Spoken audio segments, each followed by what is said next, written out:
अच्छा, तो ये देखें, पहला क्वेश्चन है इसमें, in parts A to H determine the effects analysed cost, determine the effective annualized cost of financing for the following credit terms, assuming that discounts are not taken, accounts are paid at the end of credit period and a year has 365 days। यानी ये तीन assumptions जहन में रखते हुए हमने ये following जो क्रेडिट टर्म्स हैं इनके लिए हमने इफेक्टिव एनुअलाइज्ड कॉस्ट निकालनी है।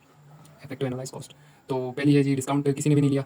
दूसरी एजम्पशन है जी कि हर किसी ने बस महीने के आखिरी दिन पर पेमेंट की है। और तीसरी एजम्पशन है कि साल में 365 दिन है। तो पार्ट 1 को हम सॉल्व करेंगे इस तरह से।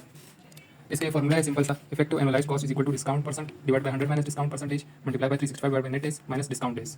तो अब पहले के लिए ए के लिए जो है 1/10 नेट 30 जो पार्ट ए है वो सॉल्व करने के लिए ई ए सी यानी effective annualised cost is equal to 1/10 है ना, तो 1% डिस्काउंट है, तो डिस्काउंट की जगह 1 आ जाएगा, डिवाइड बाय 100 माइनस डिस्काउंट था तो 100 minus 1 multiply by 365 divided by क्या था, net days minus discount days. अब इसमें नेट डेज जो है वो 30 है और डिस्काउंट डेज ये 10 है, तो net days minus discount days 30 minus 10 is equal to, इसका जब कैलकुलेशन करेंगे तो ये आ जाएगा 0.010 मल्टीप्लाई बाय 18.25, तो ये आखिर में आ जाएगा 18.43%। तो 1/10 नेट 30 से हमारी एनुअलाइज इफेक्टिव एनुअलाइज कॉस्ट जो आती है वो आती है 18%। ठीक है। अब दूसरे के लिए पार्ट 2 के लिए जी 2/10 net 30 2 divided by 100 minus 2 multiply by 365 divide by net 30 है, तो 30 ये आ गया, 10 वो वाला आ गया, 30 minus 10 same procedure 37%। Part C के लिए भी इसी तरह सेम प्रोसीजर है 56%। इसी तरह ये एच तक आखिर तक सॉल्व कर देना है। मैंने यहाँ पर जो है एफ तक किया हुआ है इस तरह, ये मैं सेंड भी कर दूँगा। ठीक है। 2 डिवाइड बाय 10 नेट 90% आ गया, इसका 9.31%। अब जो दूसरा क्वेश्चन है, द दूध company purchases raw material on terms of 2/10 net 30।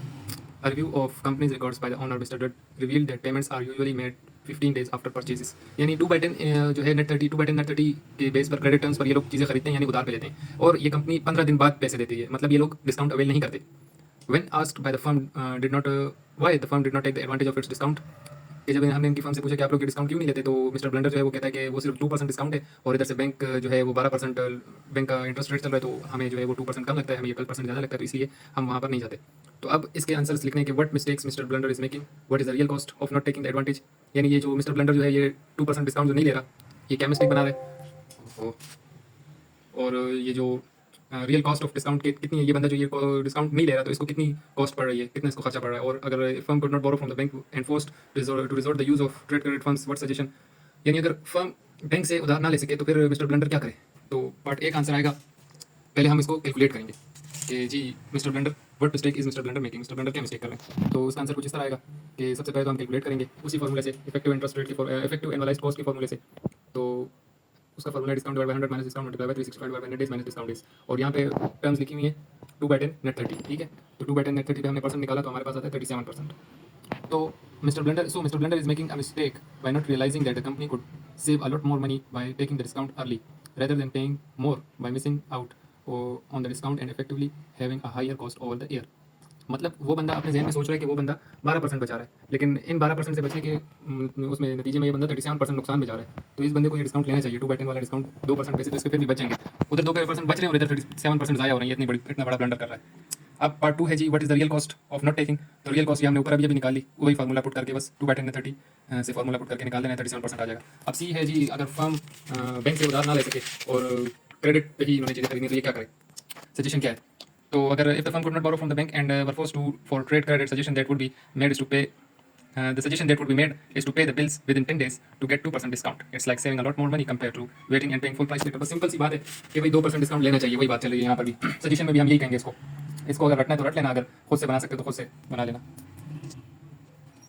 अब ये क्वेश्चन है, क्वेश्चन नंबर 3, ये भी बहुत आसान है। Determine the annual percentage interest cost for each of the following terms of cell.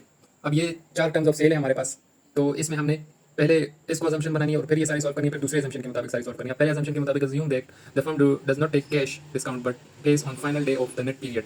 यानी ये जो फर्म है ये लोग डिस्काउंट नहीं लेते और फाइनल डे पे जो है पैसे दे देते हैं, तो इनकी क्या कॉस्ट है। तो ये बिल्कुल ऊपर जो क्वेश्चन अभी सॉल्व किया उसी मेथड पर है सारा, बस इसका नाम अलग है। एवरेज प्राइस APIC मतलब एनुअल परसेंटेज इंटरेस्ट कॉस्ट। ठीक है। Annual percentage interest cost is equal to discount percentage divide by 100 minus discount percentage multiply by 365 divide by net days. ये सारे मैंने सिर्फ एक सॉल्व किया इसके लिए, 1/20 नेट 30। तो 1/20 नेट 30 इस तरह सॉल्व होगा जी, ये पहले असम्पशन पर है। ठीक है। 1 वाला पहली असम्पशन, तो 1/20 1% आ गया, डिस्काउंट परसेंटेज के बजाय 1 आ गया, 1 divide by 100 minus 1 multiply by 365, और नेट 30 है और डिस्काउंट डेज 20 है, तो 30 minus 20 1 divide by 99 365 divide bye 10 आ गया 36%। अब यहाँ पर इन्होंने कहा था कि $500 की इनवॉइस है, ठीक है, ए के सामने, तो ये 36% हमने 500 से मल्टीप्लाई कर देना है, आ जाएगा हमारे पास एक्चुअल डॉलर कॉस्ट। ठीक है। अब जो है दूसरी अजम्पशन, अज्यूमिंग अ 10 डे स्ट्रेच मतलब जो नेट 30 है ना उसके अंदर 10 दिन बढ़ा दिए जाएंगे। ठीक है। तो यहाँ पर आ गया ये देखो 30 प्लस 10 आ गया। तो दूसरा भी इसी तरह सॉल्व कर दिया, कैलकुलेशन के बाद आ गया जी 18%। अब 18 को मल्टीप्लाई कर देना है 500 से, तो आ गया जी $92।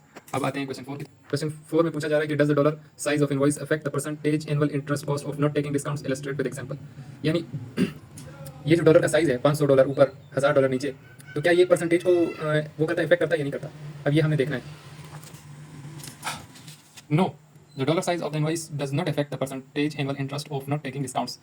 मतलब ये जो डॉलर का साइज है ना, ये एनुअल परसेंटेज इंटरेस्ट कॉस्ट को इफेक्ट नहीं करता। इसको एक्सप्लेन करते हैं एक एग्जांपल की मदद से। अब ये देखो एक ही क्रेडिट टर्म है, मगर चेंज डॉलर साइन है, तो 500 और 1000। अब 500 के लिए मैंने इसको सॉल्व किया, ये रहा 500 के लिए मैंने सॉल्व किया, तो आ गया जी, क्या हो रहा है ये, 500 के लिए सॉल्व किया तो आया 37%, और 1000 के लिए सॉल्व किया तब भी आया 37%। तो इसका मतलब कि both the percentages are same, where is the amount of dollar is different. And percentages, अगर परसेंटेज सेम है तो बस मतलब dollar size of the invoice does not affect the annual interest cost. ठीक हो गया।